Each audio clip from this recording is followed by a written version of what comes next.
Hi, this is Randhir here and welcome to the online portal of Travac Blue। हम लोग अभी discuss करेंगे 11th का biology में बोटनी का पार्ट। इससे पहले जितने लेक्चर्स हुए हैं आपको एक इंट्रोडक्शन मिल चुका है। जो इससे पहले जो हम लोगों ने किया दैट इज़ लाइफ की बात, लिविंग ऑर्गेनिजम्स की बातें, फिर लाइफ के प्रॉपर्टीज़, कैरेक्टरिस्टिक फीचर्स, ये सारी चीज़ें हो चुकी हैं अभी तक में। डन। तो डाइवर्सिटी की बात आ रही थी, तो अभी जब डाइवर्सिटी आया वहाँ पे तो डाइवर्सिटी बताया जा चुका है आपको। और आज हम लोग स्टार्ट करेंगे क्लासिफिकेशन। और क्यों क्लासिफिकेशन की बात आ रही है, चिकित्सा पर ये भी पहले की बात, एक छोटा सा रिकैप है आपके लिए कि टोटल ऑर्गेनिजम्स की अगर बात करें इस लैंड पे कितना है। इस लैंड की बात नहीं करें, इस अर्थ पे, चूँकि अर्थ में दोनों चीज़ आएंगी, लैंड भी और एक्वेटिक सिस्टम भी आएगा। तो जो हम लोगों को पढ़ना है दोनों के बारे में पढ़ना होता है। तो इस अर्थ में अगर अर्थ को एक सिस्टम मानूं मैं, या हम लोग अगर अर्थ को एक सिस्टम माने, तो इस अर्थ पे जितने भी तरह के ऑर्गेनिजम्स हैं, उम्मीद क्या करते हैं बहुत कम टाइप्स का होगा कि मिलियंस में होगा, मिलियंस में है। और जो एनसीईआरटी मेंशन करता है दैट इज 1.7 मिलियन स्पीसीज है, ना कि ऑर्गेनिजम्स हैं। 1.7 मिलियन स्पीसीज हैं। और स्पीसीज की बातें हो चुकी हैं पहले भी। और अभी स्पीसीज का एक आप बस इससे अनुमान लगा लीजिए कि एक स्पीसीज हमारा है सेपियंस, जिसमें हम लोग आते हैं, सेपियंस। और इस सेपियंस में सारे ह्यूमंस हैं। तो अगर एक स्पीसीज में देखिए कितना पॉपुलेशन, कितना ह्यूमंस है पूरे अर्थ पे। तो एक स्पीसीज में अगर इतने ऑर्गेनिजम्स आते हैं तो इतना मिलियन स्पीसीज रिकॉर्डेड है हमारे सिलेबस के अकॉर्डिंग, जितना आपको पढ़ना होता है। बट ये डाटा सही है नहीं, ये बहुत पहले का डाटा है, ग्रेजुअली बढ़ता चला जा रहा है बहुत ज़्यादा। और ये सारी चीज़ें बताएं कि इतना न्यू ऑर्गेनिजम्स कहाँ से आते हैं। जो मैंने डेल्टा की बात करी थी, फॉरेस्ट की बात किया था, फिर वहाँ डैम बनाया गया था, जहाँ से क्वेश्चन सारा बता चुका हूँ आपको। तो स्पीसीज की अगर बात करते हैं तो 1.7 मिलियन स्पीसीज, ये भी पहले का ही 1.2 एनिमल, 0.5 मिलियन प्लांट्स, ये सारी चीज़ें आ रही हैं। और जब इतने सारे ऑर्गेनिजम्स हैं तो और इन सारे ऑर्गेनिजम्स को क्लासीफाई करना, या फिर लेट मान लें इन सारे ऑर्गेनिजम्स को आपको पढ़ना है, तो 1 बाय 1 अगर ऑर्गेनिजम्स को पढ़ना स्टार्ट करें आप, तो क्या उम्मीद करते हैं कब तक खत्म हो सकता है, या कितने ऑर्गेनिजम्स के बारे में आप जान सकते हो। शायद 3-4 जन्म लेना पड़ जाएगा, या 7 जन्म भी हो सकता है। तो इस कारण से अपने स्टडी को सिंप्लीफाई करने के लिए, सिंपल बनाने के लिए क्या एक क्लासिफिकेशन किया गया था, जिसको हमने कहा बायोलॉजिकल क्लासिफिकेशन। क्यों बायोलॉजिकल की क्लासिफिकेशन तो कर रहे हैं आप, क्यों कर रहे हैं, अपने स्टडी को सिंप्लीफाई करने के लिए। और जब भी करेंगे उसका कुछ ना कुछ तो बेसिस होगा, ऑब्वियस होना चाहिए। उन सारे बेसिस को देखेंगे यहाँ पे।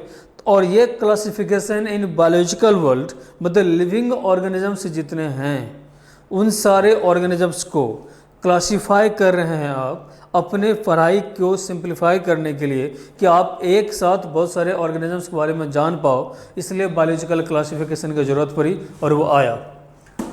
यहाँ तक चीज़ें क्लियर हैं जो पहले की क्लास से है। तो अब हम लोग करेंगे क्या स्टार्ट। आज का लेक्चर किस पे है कि बायोलॉजिकल क्लासिफिकेशन। और जब भी किसी क्लासिफिकेशन की बात करेंगे तो हमेशा ये जरूर देखेंगे कि सबसे पहले किसने किया और ग्रेजुअल डेवलपमेंट कैसे हुआ है। डन। चलिए स्टार्ट करें ना। This is biological classification. Biological classification. Done. तो बायोलॉजिकल क्लासिफिकेशन वर्ड तो समझ में आ रहा होगा कि classification, why, to simplify the study. किस में ये क्लासिफिकेशन कहाँ किया गया, इन बायोलॉजिकल वर्ल्ड। तो बायोलॉजिकल वर्ल्ड का मतलब क्या कि जितने लिविंग ऑर्गेनिजम्स सरवाइव करते हैं इस अर्थ पे, इस पृथ्वी पे, उन सब सारे ऑर्गेनिजम्स को जानना है एक ग्रुप बना के। तो बायोलॉजिकल क्लासिफिकेशन, तो जो सबसे फर्स्ट अटेम्प्ट, पहला एक क्वेश्चन से स्टार्ट करते हैं जो आपके एम्स का क्वेश्चन है कि फर्स्ट अटेम्प्ट किसने लिया था। First attempt to classify living organisms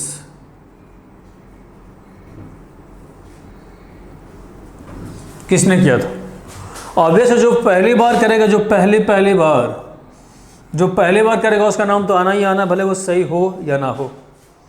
तो इसको हम ये किया गया था बाय प्लिनी एंड इल्डर के द्वारा, प्लिनी एंड इल्डर।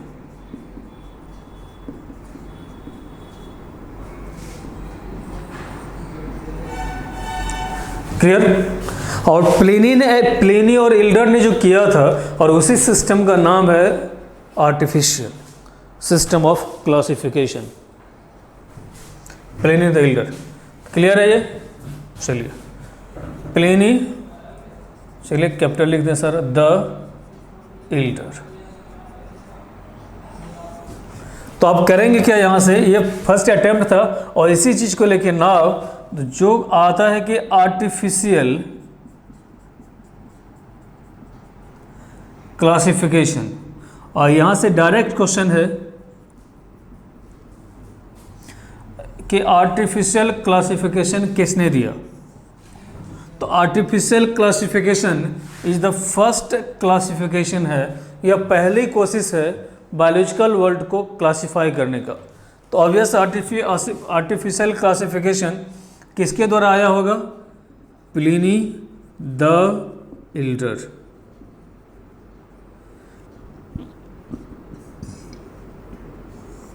अगर मेमोराइज करने में दिखा तो Elder is what, younger and Elder जानते हैं आप, तो जो सबसे पहले दिया है उसे आप क्या कहेंगे? एल्डर ही तो होगा।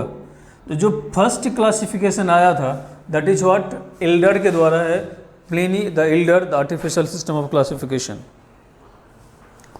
और इसने कहा था ऑब्वियस जब भी क्लासिफाई करेंगे तो कुछ ना कुछ बेसिस होगा, कुछ सोच कहीं करेंगे आप। तो आर्टिफिशियल क्लासिफिकेशन ये था, ये this is based on characters. कौन सा कैरेक्टर है बताता हूँ अभी, कैरेक्टर्स, कि वो कैरेक्टर की फ्लाइट करेगा या नहीं करेगा।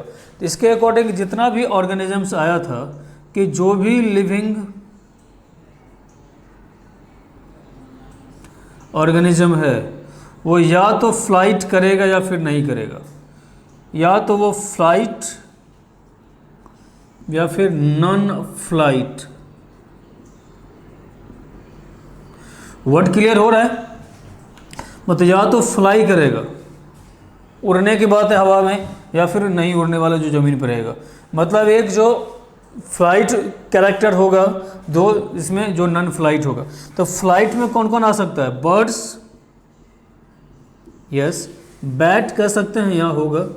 तो ये बैट से क्वेश्चन पूछा गया था, इसलिए बैट लेते हैं कि आर्टिफिशियल सिस्टम क्लासिफिकेशन में बैट किस में आता है, फ्लाइट में कि नॉन फ्लाइट में। इंसेक्ट्स की बात कर ले, इंसेक्ट के बारे में, इंसेक्ट कौन सा आएगा? इंसेक्ट। और इधर जो नॉन फ्लाइट की बात कर लेते हैं, जितने रेप्टाइल्स हैं हमारे, मैमल्स हैं सारे, तो वो सारा, या एक साथ इसको कह सकते हो बर्ड्स में सारी चीज़ें आ गई हमारी जो फ्लाइट में।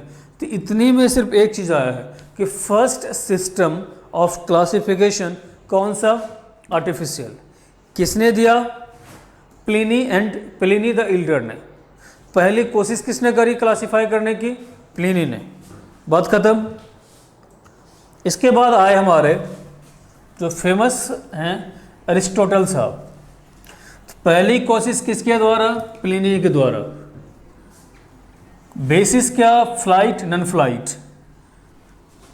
देन नेक्स्ट उसके बाद थोड़ा और डीप जाएंगे, ऑब्वियस है, तो ये आएगा अरिस्टोटल के द्वारा। और इन्होंने जितने एनिमल्स हैं उसके सेकेंड अटेम्प्ट बाय अरिस्टोटल।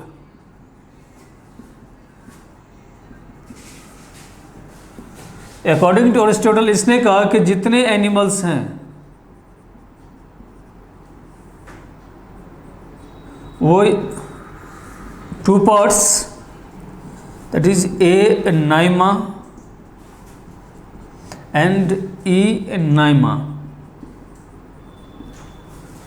और सारा जितना भी साइंस का ओरिजिन कहाँ से आ रहा है? ऑब्वियस है Latin.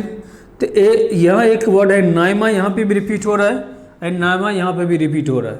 This is enaima, this is anaima. Done. तो नाइमा रिप्रेजेंट करता है आरबीसी को, A is not. Done. Naima is what, RBC. E का मतलब इन बायोलॉजी या प्रीफिक्स है ये, मतलब होता है with. And again Naima is what, RBC. तो इन्होंने क्या कहा कि जितने एनिमल्स हैं अकॉर्डिंग टू द प्रेजेंस और एब्सेंस ऑफ आरबीसी, प्रेजेंस और एब्सेंस ऑफ आरबीसी, एनिमल्स को कितने पार्ट्स में डिवाइड किया, इन 2 पार्ट्स। कौन सा, ए नाइमा और ई नाइमा। तो मैं यहाँ लिख ही दूँ, बेस्ड ऑन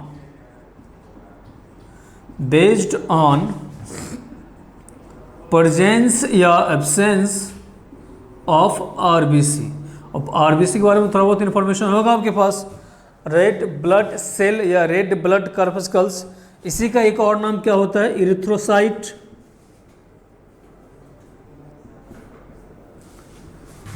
आरबीसी का दूसरा नाम क्या है, इरिथ्रोसाइट। क्लियर है, नॉट आरबीसी विथ आरबीसी।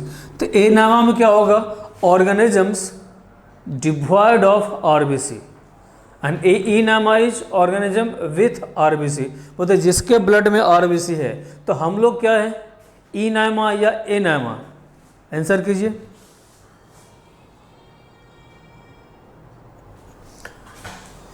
तो एग्जाम्पल्स में क्या ले लेंगे आप, ह्यूमन की बात कर लें, जितने मैमल्स हैं, चलिए ह्यूमन का ना सही नहीं है, मैमल्स। आगे डिवीजन करते रहेंगे हम लोग, यहाँ तक कोई इश्यू है। तो व्हाट इज ए नाइमा, तो एनिमल्स या ऑर्गेनिज्म जिसमें आरबी उसके ब्लड में, चलो डिफाइन कर लो। ए Naima,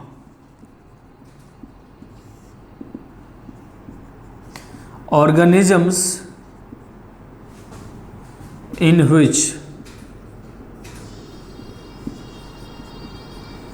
RBC is present in organisms in which RBC is present in their blood stream। RBC जिसमें प्रेजेंट है उसके ब्लड में, उसको कहेंगे RBC is not present in their blood. और ई नाइमा क्या होगा, ई नाइमा ऑर्गेनिजम्स या फिर animals in which RBC is what, with, in which RBC is present their blood stream. अगर इसके ब्लड में आरबीसी प्रेजेंट है तो ई नाइमा, ब्लड में आरबीसी प्रेजेंट नहीं है तो ए नाइमा। क्लियर।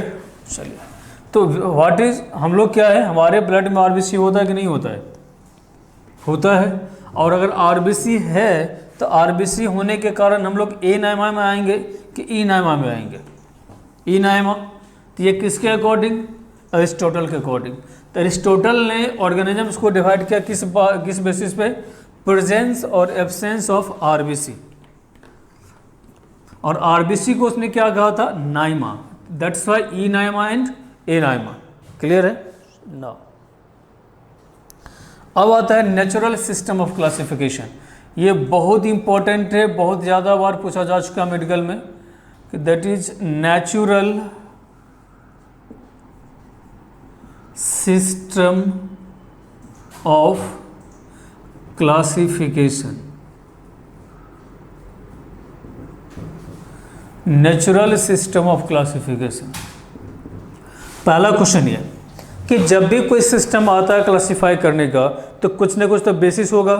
तो हम लोग बेसिस भी जानेंगे और उस बायोलॉजिस्ट या साइंटिस्ट का नाम भी जानेंगे। तो ये दिया गया किसके द्वारा, given by Bentham and Hooker.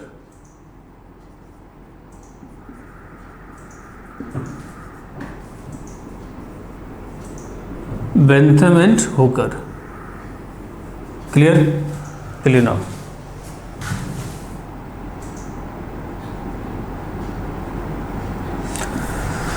अब बात आती है किस पर बेस्ड है। Based on. अब जब एक बात है तो कम मॉर्फोलॉजी तो आएगा ही आएगा कि लेट मान लो 3-4 ऑर्गेनिजम्स आपको दिया जाए और 3-4 ऑर्गेनिजम्स के कुछ कैरेक्टर्स आपको दिए जाएं, डन। और उसमें से आप कंपेयर करते हैं कि अगर सिमिलर कैरेक्टर वाला या सिमिलर प्रॉपर्टीज वाला जो ऑर्गेनिज्म होगा उसको आप कहाँ रखेंगे, एक साथ। तो एक इन लिस्ट करते जाते हैं कैरेक्टर्स को और कंपेरेबल स्टडी होता है कैरेक्टर्स का based on number of comparable study of characters, कि जितने कैरेक्टर्स हैं मल्टीपल ऑर्गेनिजम्स दिया गया आपके पास। जैसा आप पीरियोडिक टेबल पढ़ते हैं केमिस्ट्री में कि सिमिलर प्रॉपर्टीज वाले एलिमेंट्स का एक ग्रुप बना लिया आपने ड्यूरिंग क्लासिफिकेशन। सेम चीज़ यहाँ पे अप्लाई किया गया था कि सिमिलर प्रॉपर्टीज वाले ऑर्गेनिजम्स को एक ग्रुप में रखा गया था। Properties change, group change. तो इसमें क्या होगा कि जितने कैरेक्टर्स हैं उन सारे कैरेक्टर्स का कंपेरेबल स्टडी किया गया और उसको एनलिस्ट किया गया अपने अपने प्रॉपर्टीज के अकॉर्डिंग, जो किसने किया था, बेंथम एंड हुकर ने। और कैरेक्टर्स क्या होगा, कौन सा कैरेक्टर, हैविंग। आप एंसेस्टर वर्ड जानते हैं,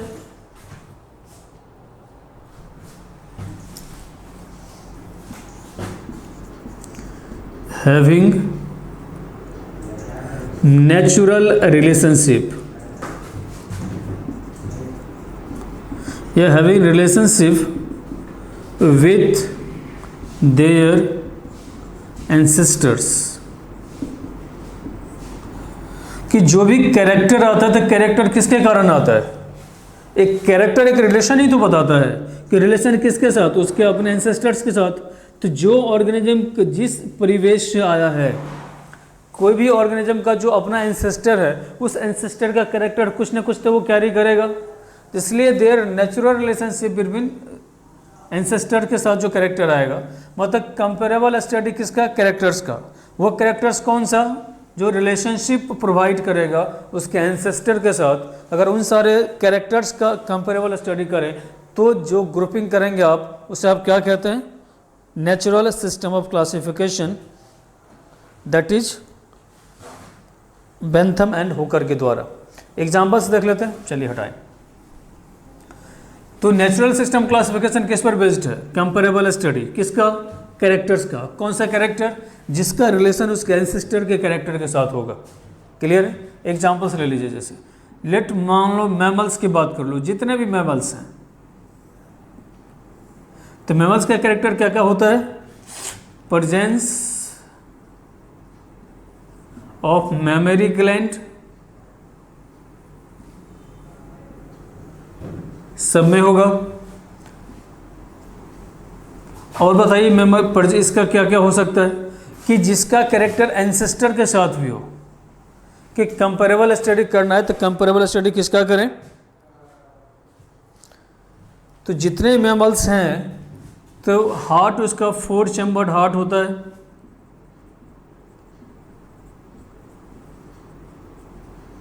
डन। अब जब जितने चैम्बर्ड हार्ट, एक चीज याद रख लें आपके लिए आसान होगा, FARM फार्म, यहाँ से क्वेश्चन बनता है एक, F for fish, this is 2, 3, 4 in and 4। तो फिश 2 चैम्बर्ड हार्ट है, एम्फीबिया 3 चैम्बर्ड हार्ट होता है, reptiles 4 chambered and mammals complete 4 chambered. Reptiles में इनकम्प्लीट 4 चैम्बर्ड। तो ये हार्ट का चैम्बर्ड है सारा।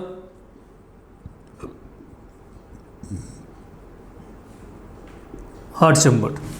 तो अगर 4 चैम्बर्ड हार्ट जिसका भी है वो सारा क्या आएगा, मैमल्स। क्लियर है ये सारा। और एक वर्ड और आता है जिसको आप कहते हैं cold blooded and warm blooded. तो cold blooded and warm blooded word, तो we are what, cold blooded और warm blooded, we are warm blooded. तो वार्म ब्लडेड का मतलब क्या होता है, ऐसा नहीं कि खून गर्म है उसका। वार्म ब्लडेड का मतलब ये है कि कोई भी ऑर्गेनिज्म का अपना एक बॉडी टेम्परेचर है। तो अगर अपना बॉडी टेम्परेचर एटमॉस्फेयर के अकॉर्डिंग चेंज कर सकता है तो कहेंगे वो दैट इज कोल्ड ब्लडेड। हमारा बॉडी टेम्परेचर 37 डिग्री सी, ठीक, तो अगर ये 37 डिग्री सी तो हमेशा इतना ही रहेगा। ऐसा नहीं कि बॉडी अगर बाहर सराउंडिंग का टेम्परेचर हो गया 10 डिग्री सी तो हमारे बॉडी का टेम्परेचर भी 10 डिग्री सी हो जाएगा, ऐसा नहीं होता है, ठीक। तो we are what, warm blooded, fourth chambered heart, presence of memory gland या मेमी, ये कॉमन कैरेक्टर्स हैं जी। अब अगर इस तरह के कैरेक्टर्स कहीं नज़र आते हैं उसको क्या कहेंगे, मैमल्स। क्रोमोसोम नंबर भी कर सकते हैं, तो अब कहेंगे मॉलिक्यूलर होमोलॉजी की बात आ गई, जो आता क्रोमोसोम नंबर कितना 46। तो अगर कहीं 46 क्रोमोसोम है तो वो ऑब्वियस ह्यूमन ही होना होगा, मैमल्स की बात नहीं आएगी कि क्रोमोसोम नंबर स्पेसीज स्पेसिफिक होता है, एक स्पेसीज का क्रोमोसोम नंबर फिक्स्ड होगा। उसी तरह से जैसे कि किसी एक एलिमेंट का एटॉमिक नंबर फिक्स्ड होता है, एटॉमिक नंबर चेंज तो element change, the same way अगर क्रोमोसोम नंबर चेंज तो स्पेसीज भी चेंज। क्लियर है? चलिए,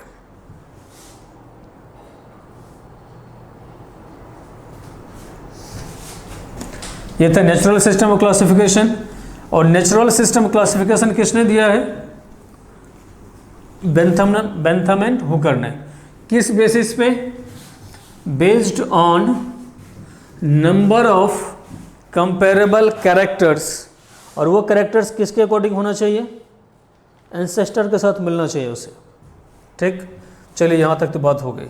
अब आते हैं कि अब जो आप पढ़ते हैं that is 2 kingdom system, 3 kingdom system, 4 kingdom या 5 किंगडम सिस्टम क्लासिफिकेशन। क्लियर? तो जो स्टार्ट करते हैं 9 यहाँ से आता है that is 2 kingdom system of classification.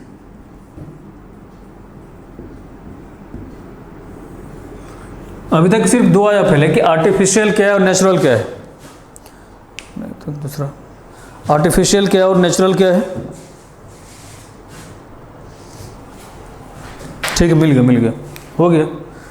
2 kingdom system class. अभी तक जो हम लोग एक्चुअली कर क्या रहे हैं, सिस्टम ऑफ क्लासिफिकेशन या बायोलॉजिकल क्लासिफिकेशन कर रहे हैं। जब बायोलॉजिकल क्लासिफिकेशन की बात करेंगे तो स्टार्ट जो फर्स्ट अटेम्प्ट किसने लिया, क्यों करना पड़ा, वो दिमाग में है कि ह्यूज नंबर ऑफ स्पीसीज, सबको पढ़ना है तो क्लासिफिकेशन की जरूरत पड़ गई। Yes, clear now. सब first attempt Pliny the Elder, system name is artificial. उसके बाद कौन आ गया, Bentham and Hooker, system name is natural. और natural system of classification based किस चीज़ पे है, नंबर ऑफ कंपेरेबल कैरेक्टर्स जो उसके एंसेस्टर से मिलता जुलता है। उसके बाद नाउ 2 किंगडम सिस्टम क्लासिफिकेशन, और ये दिया गया है गिवन बाय लीनियस।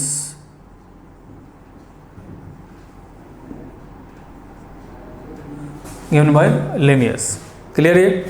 तो इनके अकॉर्डिंग जितने ऑर्गेनिजम्स हैं,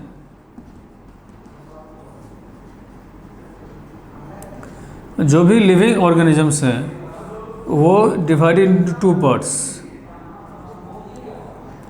एनिमल, या तो वो एनिमल है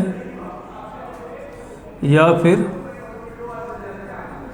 प्लांट है। क्लियर? तो लिविंग, इसमें कोई बड़ी बात नहीं है, पहले से जानते हैं इस चीज़ के बारे में आप। 2 किंगडम किसने दिया, लीनियस ने। इसके अकॉर्डिंग टोटल ऑर्गेनिजम्स को कितने पार्ट में डिवाइड किया गया, एनिमल और प्लांट के पार्ट में। या तो एनिमल होगा या फिर प्लांट होगा। और किस बेस पे किया गया, ऑब्वियस है जब भी किसी बेसिस की बात करेंगे क्लासिफिकेशन की, तो ये इसका बेस्ड किस पे है, बेस्ड ऑन द प्रेजेंस या फिर एब्सेंस, प्रेजेंस और absence of cell wall. Clear? Cell wall के प्रेजेंस और एब्सेंस के अकॉर्डिंग जितने भी लिविंग ऑर्गेनिजम्स हैं, उन सारे लिविंग ऑर्गेनिजम्स को डिवाइड किया गया इन हाउ मेनी पार्ट्स, 2। अगर सेल वॉल प्रेजेंट है तो उसे कहा आपने प्लांट, सेल वॉल प्रेजेंट। और अगर सेल वॉल एब्सेंट है तो उसे आपने कहा एनिमल।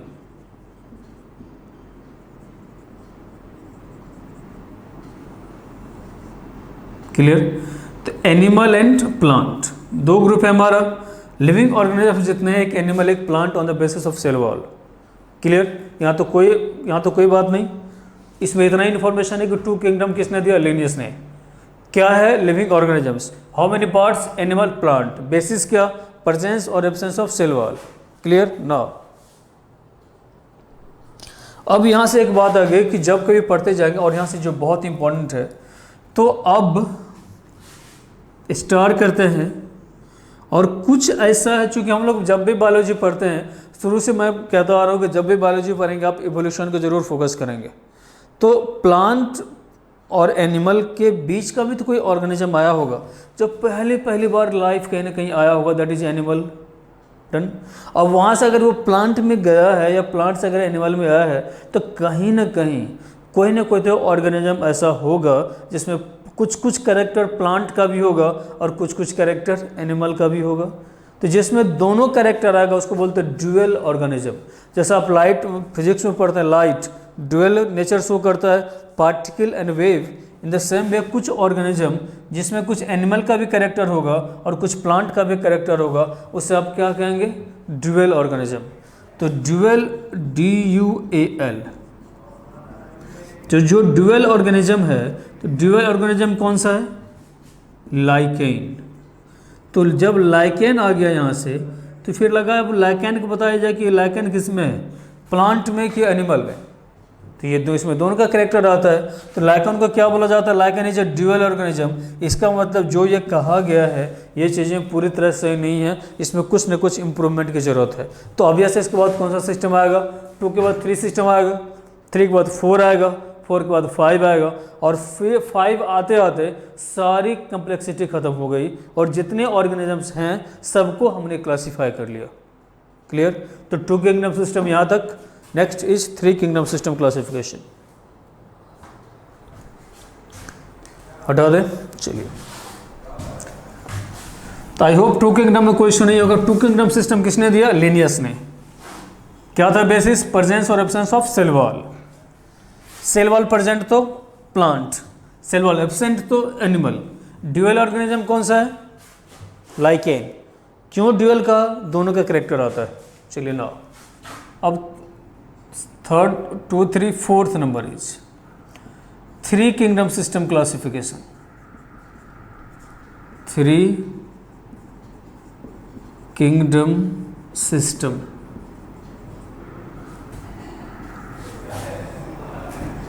Of classification. ठीक। अब ये गिवन बाय हैकेल, बहुत इंपॉर्टेंट है, ये पूछा गया है।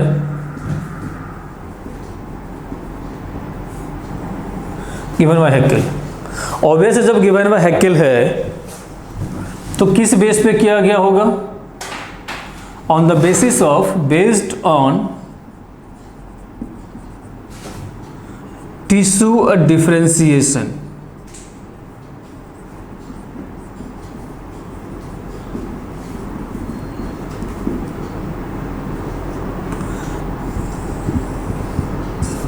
Based on tissue differentiation. Clear है। चलिए ना, तो टिश्यू डिफरेंशिएशन के बेस्ट पे किया गया, तो कितनी चीज़ें आई थी, एक तो एनिमल था, एक प्लांट था, और दूसरा एक और आया नाम, दैट इज प्रोटिस्टा। क्लियर। क्या क्या आया था, एनिमल 1, 2, प्लांट। ये दोनों किसके द्वारा था, ये लीनियस के अकॉर्डिंग है। जो थर्ड इंट्रोड्यूस किया गया term, that is what, protista. तो क्वेश्चन ये भी पूछा गया है कि protista term is given by, या प्रोटिस्टा किंगडम को लाया किसने, हैकेल ने। तो प्रोटिस्टा किसके द्वारा आ गया, ये आ गया अकॉर्डिंग टू हैकेल। तो इसका मतलब हैकेल को क्रेडिट किस चीज़ का जाना चाहिए, 3 किंगडम का, कि प्रोटिस्टा के डिस्कवर होने का, प्रोटिस्टा के डिस्कवरी का। और इसलिए क्वेश्चन मिलता है यहाँ से कि हैकेल ने जो किंगडम इंट्रोड्यूस किया, कौन सा किंगडम है वो, introduced the kingdom what, protista.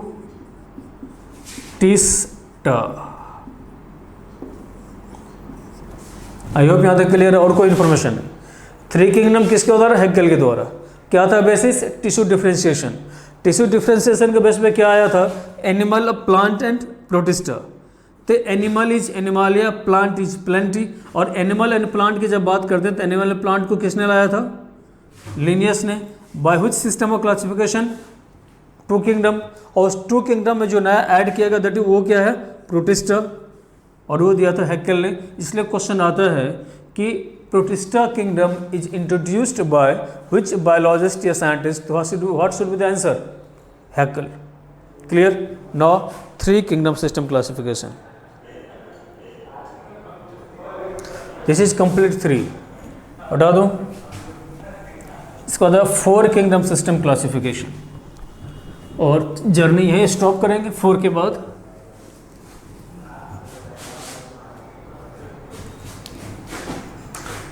Fifth, 4 kingdom system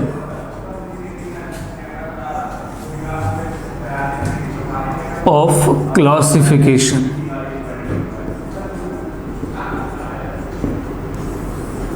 चलिए, जब 4 किंगडम सिस्टम की बात आई, इससे थोड़ा पहले ये भी जानना है,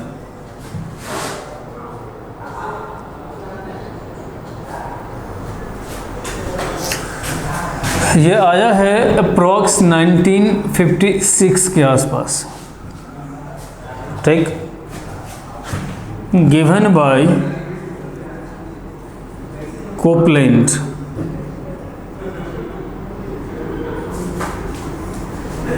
ठीक, तो कोपलैंड के आने से पहले इलेक्ट्रॉन माइक्रोस्कोप की डिस्कवरी हो गई थी। कोपलैंड 1956 से पहले, इसको याद करने का सबसे आसान तरीका है कि इलेक्ट्रॉन माइक्रोस्कोप इज डिस्कवर्ड। जब आप ये पढ़ेंगे तो इससे पहले आपको दिमाग में ये रखना चाहिए कि 1956 से पहले इलेक्ट्रॉन माइक्रोस्कोप डिस्कवर्ड हो चुका था। अगर इलेक्ट्रॉन माइक्रोस्कोप डिस्कवर्ड हो चुका है, इसका मतलब आप माइन्यूट बॉडीज या जो माइक्रो ऑर्गेनिजम्स है उसको आप देख सकते हैं, जो अभी तक नेकेड आई से नज़र नहीं आ रहा था, और वो नेकेड आई से नज़र आएगा। नेकेड आई से नहीं, इलेक्ट्रॉन माइक्रोस्कोप से आप उसे देख सकते हैं। क्लियर? जो आप देख सकते हैं, तो कोपलैंड ने क्या किया? कोपलैंड इस्तेमाल किया इलेक्ट्रॉन माइक्रोस्कोप का। तो जब इलेक्ट्रॉन माइक्रोस्कोप का इस्तेमाल करेगा, ये जब इलेक्ट्रॉन माइक्रोस्कोप इस्तेमाल होगा, तो आप क्या उम्मीद करते हैं? जो माइक्रो ऑर्गेनिजम्स हैं हमारे, जो बैक्टीरिया, वायरसेस, जो नेकेड आई से नज़र नहीं आ रहा था, अब वो सब नज़र आएगा। क्लियर? तो इससे होगा क्या कि जितने माइक्रो ऑर्गेनिजम्स हैं, माइक्रो ऑर्गेनिजम्स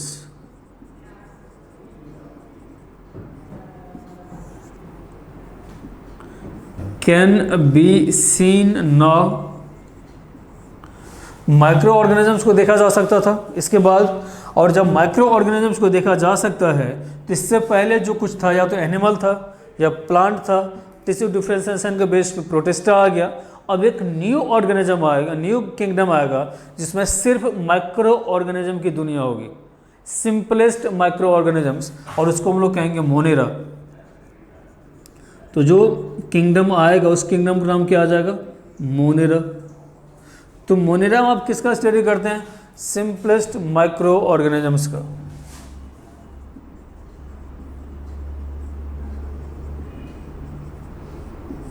माइक्रो ऑर्गेनिजम्स का।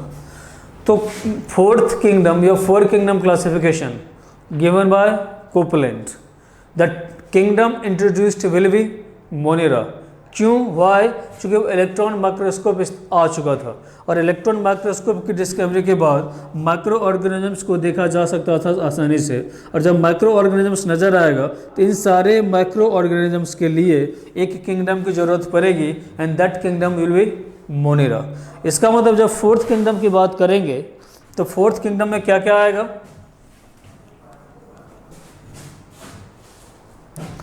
First one is animal, Animalia या animal. Second one is plant, third one is Protista and fourth one is Monera.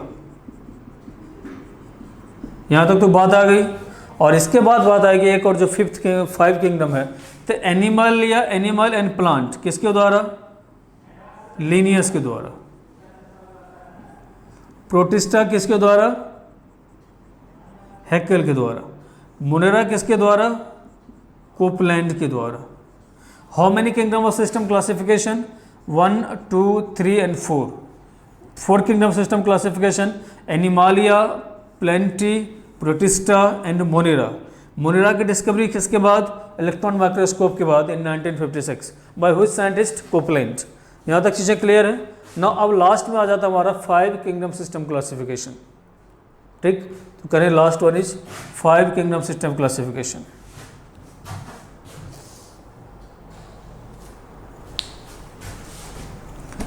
जो करेंगे बाद में। अब 1956 में ये है, तो 1969 में जब 5 किंगडम में आएंगे अब, तो 5 किंगडम 1956 और यह था 1969 में, मतलब इतने लंबे इंतजार के बाद आएगा ये सब।